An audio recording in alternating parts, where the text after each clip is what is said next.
Nights like this, they have their own temperature. Not cold, not warm, just that quiet space in between, where a glass of whiskey feels like a small fire you're finally allowed to sit beside. I've always thought music and whiskey share the same kind of honesty. Neither of them rushes you, neither demands answers. They just open a door you spend most of the day pretending isn't there. You hold the glass and it holds you back, a simple exchange. No expectations, just presence. Same with a tune. A few chords land in the air, and suddenly the room stops being a room. It becomes a place where truth is allowed to walk around without putting on a coat long. People say a drink gives you courage, maybe. But I think all it really does is quiet the noise long enough for you to hear what was already waiting inside. There's something comforting about that. The way a melody can steady your hands, or how the amber in this glass can feel like a sunrise that showed up late, but still showed up.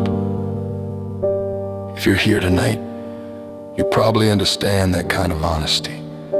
The kind that only appears after the city gets tired, after the lights dim, after your voice grows softer, but your thoughts grow clearer.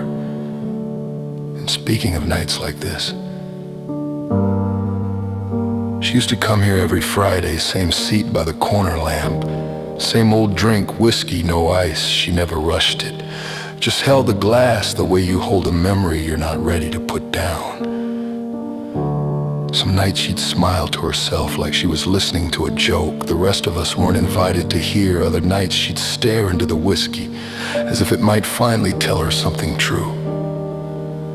I wondered about her story, who she waited for, what she was running from, but I never asked. In a place like this, you learn that silence is its own language. Then one Friday she didn't come.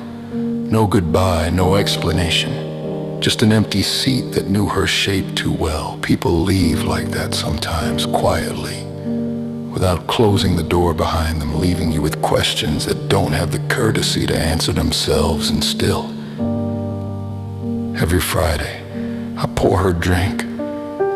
Whiskey, no ice, set it right there in her spot. A little ritual for someone who taught me that silence can fill a room louder than any melody I could play. Wherever you are, darling, your drink's still waiting. Some goodbyes don't need words, just a little music and a glass half full. So sit with me tonight. Let the room slow down, let the night breathe, and maybe let the truth take a seat beside us.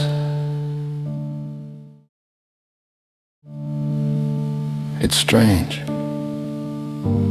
how a simple drink and a quiet melody can loosen a part of you you didn't realize had been holding on so tightly. That's the thing about midnight. It doesn't force the truth out of you. It just removes the excuses you used all day to keep it hidden. The last sip never tastes like the first, not because the whiskey changes, but because you do, just enough to notice what you pushed aside when the city was loud. And the music, it lingers. Even after the final chord fades, it hangs in the corners of the room like a guest who isn't ready to go home. Maybe that's why people stay a little longer here, not to escape their lives, but to hear the part of themselves they misplaced somewhere along the way. You see that table over there, her table slow, her glass still catches the light, the same way it did every Friday, untouched, quiet, patient. Some people leave without closing the door behind them, and a room like this remembers them, long after the world outside forgets. You learn not to wait for answers, just to honor the space they once filled. And maybe that's enough.